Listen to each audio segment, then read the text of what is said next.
Some people do not eat meat.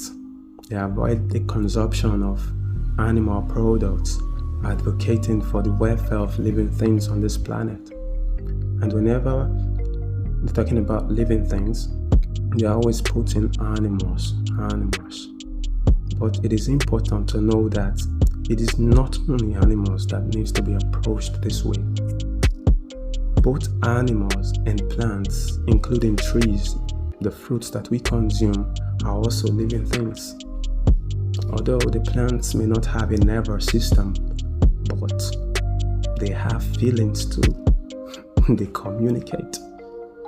So it is important that we approach them respectfully, we consume them with mindfulness and gratitude.